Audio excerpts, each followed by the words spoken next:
SquidPodcast.com. Ricky Deuce, 28 and 3 years sober, was the night clerk at Mahmoud's Mom and Pop Market.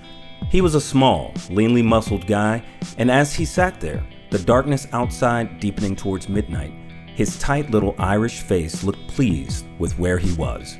Behind Ricky on his stool, the whole wall was bottles of every kind of hard known to man. This job was easy money.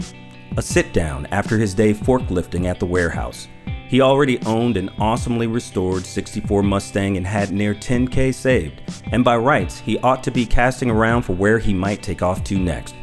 But the fact was, he got a kick out of clerking here till 2 a.m. each night. That was the opening reading of Copping Squid by Michael Shea. And the reader you just heard was KJ Middlebrooks. Speaking of every kind of hard known to man. We haven't heard from KJ for a while. He's one of my favorite actors of all time. I love him, and we're so glad to have him back. We are also glad to have you back here at the H.P. Lovecraft Literary Podcast. I'm Chad Pfeiffer. I'm Chris Lackey, and I had to say I had a good time when Patton came and did our show. It was great. I was so glad that he And it was sad that we didn't have a Patton. We couldn't have him on our show again when we talked about Michael Shea. Surprise! Oh, no! Where were you hiding? I was disguised as the couch you were sitting on the whole time. Isn't that weird? Oh my God! I Guys, thought it was. thank you for having me back. Oh, hang on, dude, you gotta cut out the carbs because my back is killing me. I love my bread. Dude, thanks for having me on a third Michael Shea episode. And this is the kickoff. This is the backdoor pilot for my podcast. Shea said that I'll be starting next year. I'm very, very excited. So yeah, third Michael Shea story. Third Michael Shea. Copping The Squid. title story in the collection, Copping Squid. That's right. What do you think of the title when you first heard the title? Did it mean anything to you before knowing the story? Yes, it did. It was his way, in a very clever way, of saying the call of Cthulhu is the same siren song as drugs. It is a drug, and it is a very dangerous drug. You know, instead of copping, scoring a hit, you were copping squid right now. And squid would be like if the essence of Cthulhu, if the evil of Cthulhu could be made into a powder, made into a liquid, the street slang for it would be squid. What's that guy's problem? Oh, dude, he's squidded out. Dude's all squidded out. Or that would be... That would almost be like slang from The Wire about someone who has either been touched by Cthulhu or taken over. Like, dude, guy's like, it's all squidded out. I just reread Pimp, Iceberg Slim's Pimp. Oh, really? Yeah, like a few weeks ago. So when this came up, it was just like right in there with the rest of the dialogue. The moon was a bright white bitch. Oh my God, one of my favorite sentences in literature. Dude, Fucking Iceberg Slim. I read that, like when I first moved to LA, somebody said, "Oh, you got to read this thing." Yeah. And I was like, and it illuminated. It illuminates a lot. So much. Like I just didn't. I had, and I'm going to misquote this one, I had that elusive pimp high, and I felt clean and something and beautiful. Yeah. It's just, It does have great writing in it, but there's a lot of copping. Copping girl, copping H. Yep. That's right. So, okay, Cop and makes blow. sense. Copping Squid is what we're doing right now. We start our story at a liquor store in San Francisco. We've got this 28-year-old guy, Ricky Deuce. I wonder if Ricky Deuce knows scat. Seems like similar kind of names. Oh, He's 3 years sober. 3 years sober is an interesting place for a character to start in one of these stories. I mean, I think it's like whereas in a typical weird tale you'd have a skeptic, in a modern world a sober person works too because they've rejected an unreal life. Right. This is Ricky's second job. He spends his days working a forklift, but the reason he likes this, it seems, is because he's surrounded by booze and he feels immune to it, and that makes him feel stronger. oh my God, he's Ted Danson's character from Cheers. He totally is. Yeah. Same thing. he is. He's got a back room where he sexually harasses. Did you ever have a job like this, Patton? Were you like just kind of Like a late night clerk or I never did anything late night, but I did work in a ticket booth at a threeplex in Northern Virginia where it would be these weird spikes in activity, selling tickets, and then you'd have 2 hours of nothing, just kind of sitting in the dark. I would pull the shade on the ticket booth and read a book. And then the next wave would come in. And that's I will admit I'm very happy with my career, but there are those times you're like, I would love a job like that where you're just paid to just go off and you just have exchanging my downtime time for some money. Exactly, yeah. But I'm going to sit here and read and drink my coffee. I had a job like that once where I was a security guard for the Pittsburgh Press, and I had to work the shift with this guy who was a World War II vet. So he was old, obviously. This is like 91. Oh my God. Yeah. So, but he would tell me all these. I should have been doing rounds, but I was in the booth with him, and he was telling me all these World War II stories about because he fought in the Pacific and like how he shot a dude 16 times or something because he was on opium, and the like all the this guy kept coming. Yeah, the guy didn't stop. He just kept shooting him, and it was just so. Yeah, was he doing that in terms of you got to watch out for people who are coming into the Pittsburgh press? Like, did he couch it in a security guard tale? No. Oh, that's no. I'm sorry. I no. like that character. The scene in the movie Naked, where David Thewlis follows the night watchman around, this guy that's just reading a book and he's just doing this insane conspiracy theory. There's this whole long sequence where, and the guy's like happy for the company, even though the guy's a lunatic, but they're just talking. It's such a great, it's that same thing of like, I'm awake while the world's asleep. And I'm, you know. The only problem with this job is that as it gets later, the people get stranger. A tall, gaunt black man comes in, kind of youngish. He has something on his t-shirt that Ricky can't quite read. Something rules. Yeah. There's where the something is text that he can't quite see or make out. Right. And the guy might be doped up. It's hard to tell. He says, I'm Andre. I need your money, man. Ricky says, what a coincidence. So do I. Yeah. Then Andre pulls out a knife and threatens Ricky. Give me the money or I'll cut you to ribbons. Ricky pulls out his own knife. Knife fight already? Don't they know they could just dance this out? Yeah. This was the other two stories kind of ramped up a little bit. Crazy that they just suddenly started fighting with knives in the middle of the store. Well, again, this is one of those great stories where all of the seeming craziness or all of the seeming, wow, this is kind of out of the normal pacing for a story, ends up all having a horrifying purpose down the road a little bit. So there's a seemingly unmotivated knife fight that you find out very quickly could not be more motivated, but not for the reasons that the guy thinks. Exactly. Andre slashes at Ricky. Ricky dodges and slashes Andre's arm. He felt the rubbery tug of flesh unzipped by the tip of his buck's steel. Ouch. Andre stops and calms down and says that he's going to ditch the knife and then he's going to call the cops and say that Ricky went nuts and slashed him. They'll take them both downtown for questioning, and he thinks Ricky has a rap sheet. Yeah, and the threat gets to Ricky, so he's probably right. All he asks is for $10. And Ricky's like, you made me cut you for $10? Andre also wants a ride into the hood. That's right. Well, that's what he calls it, the hood. Yes. Capital H. It's not you calling it the hood. No. Yeah. Ricky is like, I go to the hood with you, and you and your friends will kill me. That is not going to happen. Ricky keeps looking at the shirt. The first word, he's trying to make it out. It says THU something. Andre says he doesn't want to hurt Ricky. He needs Ricky to do this thing with him, and that it is required. And he uses that word specifically. It is required.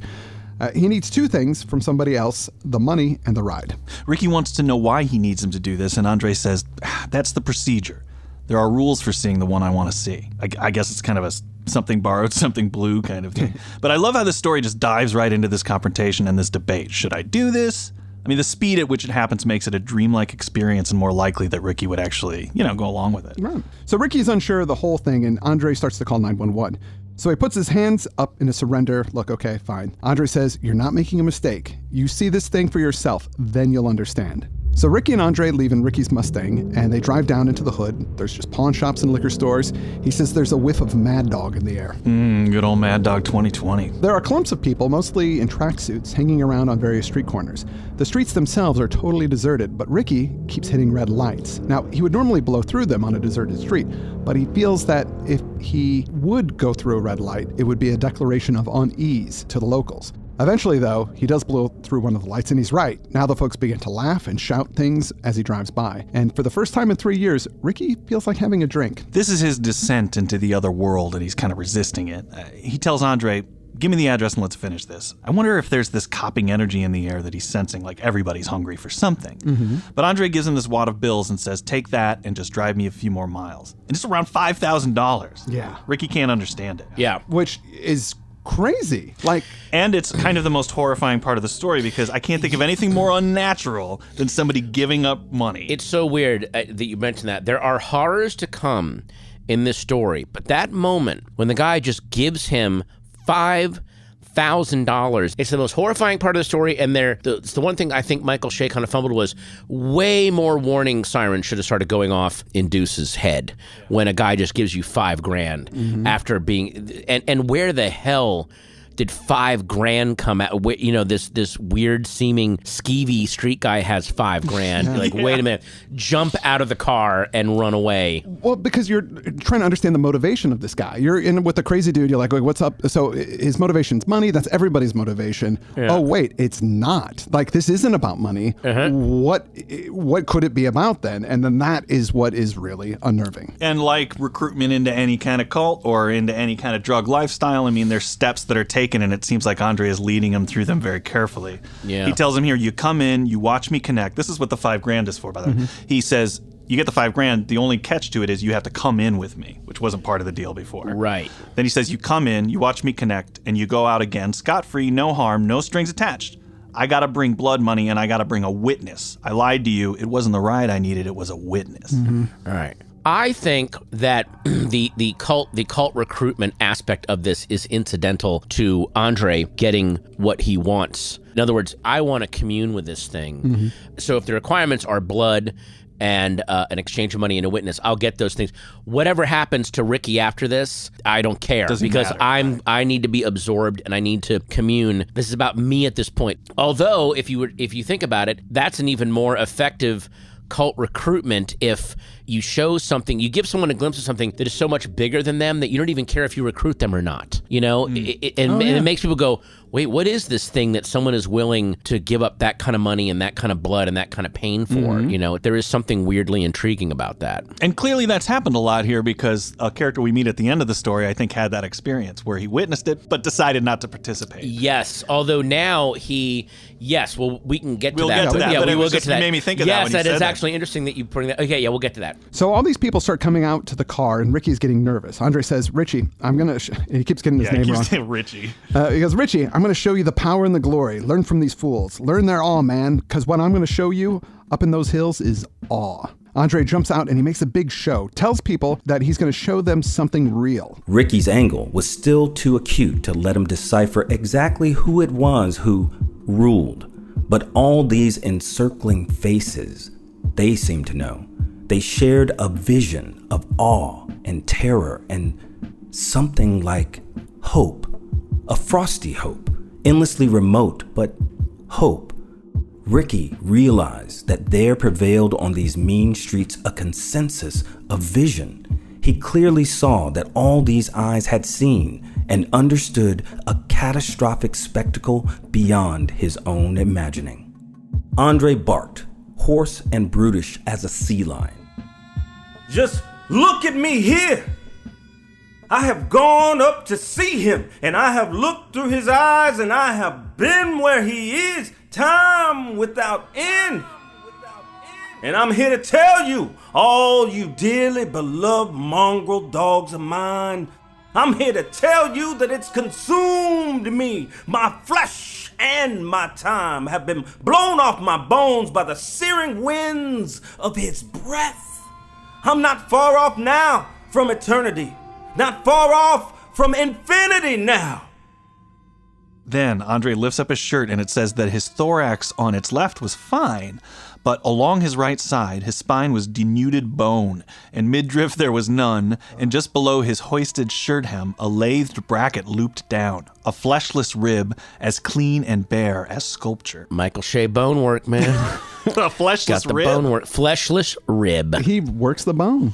It's not possible to look like this and be alive, right? I mean, there's actual rib bone sticking out of his body. And I get the impression that it's not bloody either. Like it's, because his shirt would have been soaked in blood if that was the case. So it's somehow like dried or like it's been that way for a long time is the impression that I got from that. Well, it's also that thing of you're showing another one of those, just like the guy was talking about in the earlier story, and I forget his name, not Nolo, but where you're... Ty, you're witnessing a dark miracle. It's horrible, but there is something beyond and something superhuman about it that, especially if you're showing it to a lot of these lives where you're living a life that you're being told you're just disposable, you're going to die unmourned and unremembered. Well, wait a minute. What would happen if I could, this guy's insides have been eaten out and he's alive. Yeah. So what is going on there? Yeah, it's never really explained in the story. So is this part of the process of what happened to him, or then this is what crossed my mind, is did he do it to himself? Yeah, is this like the most major form of, I mean, especially when you think about San Francisco, and it was so effective when they remade Invasion of the Body Snatchers, the Philip Kaufman version. San Francisco it's a great city, but it is the jumping off point of a lot of very kooky new age beliefs, religions, lifestyles, crazy diets. You drink the kombucha, you eat this weird, This is certainly a crazy diet. But not only is it a crazy diet, but body modification, scarification, cutting. Who knows that the next generation it'll be body modification of strategic amputations and fashionable prosthetics. So if he's just showing off what the most extreme body modification is. I mean, it's like the stuff in Neuromancer, kind of, where they're completely altering their bodies and exactly. Really it goes ways. back to that scene in Pulp Fiction when Rosanna Arquette plays that radically pierced girl. Yeah. And of course, she's the one who's really into John Travolta stabbing Uma with that big needle, because that's the ultimate, like, ooh, yeah. All right, I could do that. Who's to say that she doesn't make hey, we're doing an adrenaline party. We're really going to pump you full of adrenaline. You're going to freak out. So that's that new thing of maybe they're like, hey, I want to do that. I want some denuded bone. Yeah, I want to lift my shirt and freak people out. I mean, that's the ultimate argument winner at the club. If you lift up your shirt and go, check this out, I'm like, oh, okay, that beats my Smurf tattoo. Now, when we finally, at this moment, get to see what's actually on his T-shirt, right? Yeah, it's Cthulhu. Yep. It says Cthulhu rules. Cthulhu rules. And Chris wondered, where did he buy that? So yeah, because my question was, well, this made it more concrete that this world is our world. This is the world where there are Cthulhu T-shirts, there are Cthulhu plushies. Thing. If Lovecraft exists and Clark Ashton Smith exists, that means the plushies are out there and there's these conventions, and this podcast even is probably going on in this world as well. We're foolishly talking about these things while they're actually happening. Yep. Oh no! You're right. Oh, wait a minute. Oh, oh my God, has he heard us? Has the taker heard us? Oh no! Oh, we made horrible mistakes. Snake not round the taker's leg. Yeah. Well, again, there is that. It's that weird, dark, ironic magic that some people are drawn to. I'm watching an amazing show on Hulu right now called The Looming Tower, and I'd forgotten that after there was a very huge airstrike. This is before 9/11, but people knew who Osama bin Laden was because he was responsible for the embassy bombing, and it was right before the Cole attack. There was a huge missile strike on one of his bases, and this was in the episode of the show, but it was a real thing over in Saudi Arabia, Niger, and places like that. There were T-shirts with Osama bin Laden's face on it saying "You missed," that young people were wearing, ha. And then there were hipsters in New York wearing Osama bin Laden T-shirts that said "Still Alive." It was more like I'm making a comment about our foreign policy. Right. I mean, people wear Charles Manson T-shirts. I know. People wear ironic communist T-shirts where it's like, wait a minute, if you wore a Hitler T-shirt, that'd be disgusting because he killed 6 million people. Didn't Stalin kill 20 million? Yeah. There's that weird wait a minute, what gets passed and what doesn't, Well, I think because Stalin just killed anybody. He wasn't particularly racist. So his murder was, he's a cross. What's the word I'm thinking of? He was an equal opportunity murderer. He was an equal opportunity murderer. That's right. Yeah, there was equanimity in his pogroms. Right. Exactly. Yeah. It also could be, I'm going to make a terrible joke. It also could be Cthulhu rules. On the back, it'll be no phone calls after 9 p.m. Yeah, they never describe. I don't swim in your toilet. Don't pee in my ocean. They don't describe. Yeah, they don't describe the back of the shirt in the story. So that it's definitely a possibility. Yeah. Now everyone recoils at this. Ricky gets the Mustang in gear and he drives as fast as he can. But as he does, Andre just kind of flows back into his seat, and then they're off together. They get away. They drive off into the hills. Ricky says, "For all that you've lost, you seem very alive." And he's just as astounded as I am. This guy's alive. Andre says that he's more than alive and he will live forever. Ricky presses him again about why he needs a witness, and Andre says because the one I want to see wants someone new to see him. He wants you to know him. And then it's up to you. Walk away or see him like I do. See him all the way. Your will is your own, only your knowledge will be changed. They get up to the hills, and it's a wooded area. Andre points out an old house next to an old municipal water tank, and Andre tells Ricky to cut the engines, roll down to it. On the porch, there's a lantern glowing with just dark shapes on either side. Andre says, let me talk to her first. There's an old black woman on the porch of the house, and there's an old black Mastiff dog. Andre walks up to her and says, I'm back, Mama Hag. I got the witness. And then he calls to Ricky. Andre pulls out the money and shows it to the dog, and the dog sniffs it and then licks it. Yeah, so I guess the dog is sort of the boss here, or at least the guardian at the gate. Yeah. And definitely there's a shift in reality as Ricky steps on the porch. It takes too long to cross the porch. Mama Hag seems further away the closer he gets to her. Mm-hmm. The dog gets up and leads them inside. They walk through the house. It's very old. Ricky smells the ocean inside the house, though they're very far away from it. It seems like they walk for a long time, and then there is a large hole in the wall with a great black arch that leads into the water tank that is next to the house. Along the way, I think he sees that the place has Cthulhu wallpaper or something. It says, braided greedy tentacles and writhing prey and ragged beaks were on the walls. It also feels a little like the hound is pulling them along as they ascend. Yeah. Like the whole trip through the house is strange. Yeah, I get the impression that is not a literal house that they're in at that point. It's some kind of dreamlike, between worlds sort of place. The hound stops and lies on the ground, whining softly, and the water tank smells like the sea, and the tank is very, very dark inside. Within the portal, a huge glossy black surface appears. Ricky, Andre, and the hound all see the reflection in this black surface. Andre steps through the arch and beckons Ricky to join him. They stand on a narrow balcony looking over this giant tank. Andre says that when he sees you can see through him, live in his mind. Yes, you get to live in his mind and see through his eyes, but I think it's at a massive cost. Just like how it takes way too long for Ricky as he crosses the porch, suddenly Mama Hag is way too far away from the way. It's a thing of like, well, if you have a minute inside this thing's mind, it gets an eternity inside. You're like, it's not a fair bargain at all. Yeah. At all. Ricky's like, what if I don't want to live in his mind? And Andre is like, fool, you can't. You didn't pay the toll. And what is Andre says you didn't pay the toll. You can see it, but you can't live in his mind. What's the toll? Is it that carving of the flag? No, it's the blood money. It's the blood money? Yeah. Well, I couldn't figure out what were requirements to get in. Like, there's stuff to get in, and then there's a toll to pay to get the whole experience. Yeah, something. I mean, there's clues in what he says earlier when he lifts his shirt, because not only does he say, my flesh has been blown off my bones, he goes, my time has been blown off my bones. So it's a promise to give yourself to eternity, and Ricky has come nowhere near making that promise. And it's a way that this entity knows that you are fully committed. I think that is the toll, and I think it takes a long time. I almost think that the eating away of the flesh, like once you give your when he goes, my time has been blown away by the winds of his breath, then your flesh can rot away because now you're partially living outside of time. And so you can maybe live without that, and that's just incidental to you going, oh, I give you my time. I give you literally my time of existence. Part of it is yours now. Yeah. Maybe that's the toll. Yeah, that's good. But again, one of the things I think that adds to the horror of this is these people talk, and especially this story is about this guy, Andre, is never he's never just laying it out. He's like, we're going to do this knife fight under false pretenses. Then I need a witness. What does that mean? Don't worry about it. It's all that. You don't need to know everything. Let's just keep going and until it's too late. You only get half of it. And I think it's almost like Andre's recreating this thing never told me the whole story until it was too late. And so my one last pleasure that's left before I go off to eternity is doing that same shit to someone else. Yeah. Now I'm kicking downward. It's the Cthulhu version of kicking downward in a weird way. Well, what... it's not much, but it's something. Yeah. Because what does he have left at this point? So Andre looks into the mirror and says, Ia Fatagan. The mirror contracts and bows out.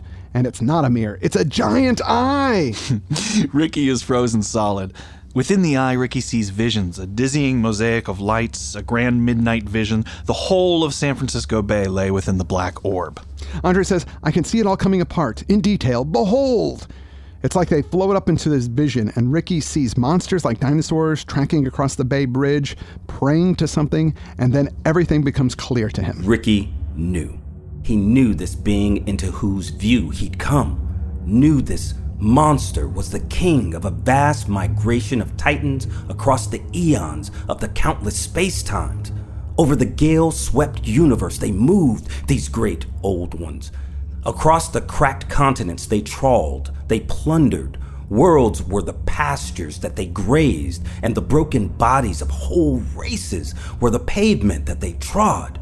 It astonished him the threshold to which this Andre, night-walking zealot, had brought him. Andre says, Oh, Squid Man. Jesus Christ. Oh, Squid Man. No. On Squid Man. Yeah. Andre says, on Squid Man. On Squid, Ricky, you get big. All hell breaks loose in the back of your brain, and you can hold it. You can contain it, and then you get to watch him feed. Here is my witness. Here I come. And Andre bolts over the balcony into the eye. He drifts in, twisting and floating away. Everything around Ricky starts to move faster and faster and come apart. All of San Francisco is being destroyed, and Ricky knows why. He knew the hunger of the Nomad Titans, their unappeasable will to consume each bright, busy outpost they could find in the universal black and cold. Knew that many another world had fled as this one fled, draining into the maw of the grim cold giants, each world's collapsing roofs and walls bleeding a smoke of souls, all sucked like spume into the mossy curvature of his colossal jaws. Spume. I did not know that word. No, It means I didn't either. froth or foam, especially that found on waves. Okay, makes more But sense. so Andre, he just jumped into the eye, and that's the end of him, huh? Yeah. After this experience, Ricky finds himself alone on the porch. He stumbles back into his car and drives away. He is changed. He doesn't know who he is anymore. He was Ricky Deuce, but who is he now? He drives to a liquor store and buys a fifth of Jack. He asks the clerk if he looks strange. He drinks the booze and he feels nothing. And that's how he knows he's a changed man. I mean, clearly this guy is probably genetically an alcoholic. It should cause a reaction when he drinks it, but it doesn't. No. A guy comes up to him and Ricky offers him the Jack. He's described as having Olmec features, and Olmecs being the oldest known people who lived in Mexico, so I guess he's kind of like got a darker complexion. Mm-hmm. The man chugs the bottle, and the guy says, "It's not the same, is it? You've been a witness." Ricky asks what that means, and the guy says, "You tell me. I know I would never do it." He wants to show Ricky something down the alley, and Ricky agrees to follow him. The man takes out his wallet and pulls out a bill with dried blood on it. He says this was money a man was killed over. There's blood actually on the money, and he wants to sell this bloody money to Ricky for $500. Ricky says, "If I buy it, I still need a witness. Will you be my witness for almost $5,000? Olmec did let the sum hang in the air for a moment or two, then said quite decisively, "Not for twice that.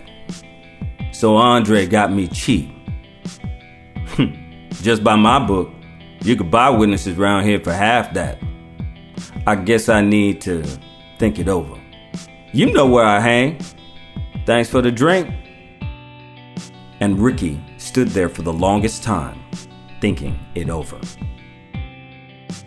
There's an economy emerging around this experience, right? Yeah. Because people are finding blood money and finding out it's worth so much more Yeah. than, whatever the face value of it is. Right. I thought that was such a cool way to end. We see the birth of this. It's like how people use Tide, instead of money now or something. There's this like, drug economy. Well, also, what I think is interesting is I wonder if that bundle of money that Andre gave him was given to Andre, like when he was to get him to be a witness. Like, "I'll give you this money if you come be a witness for me." Yeah. And so that money actually really never gets spent. It just keeps getting handed because it's a wad of a bunch of different bills. Is this process going on over and over again? Oh, yeah. Is that the accumulated blood money?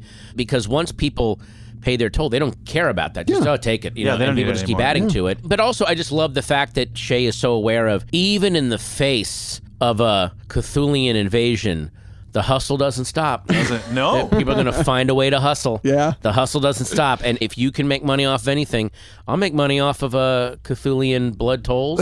There's an economy there. Yeah. There would be an economy. And I even think that even if the old ones did pick the locks, as they said in Dagoniad, and come through, the remaining survivors, especially in the street level, would find some kind of hustle. Yeah. Sure. There'd be a hustle. Always a hustle. Always a Yeah, hustle. man.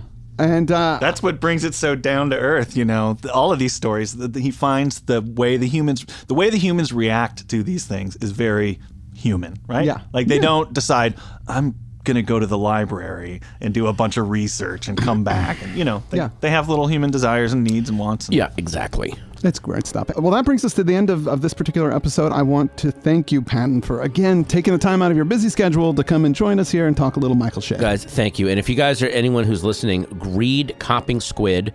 I will be back in a few months. We're going to do the next 3 stories.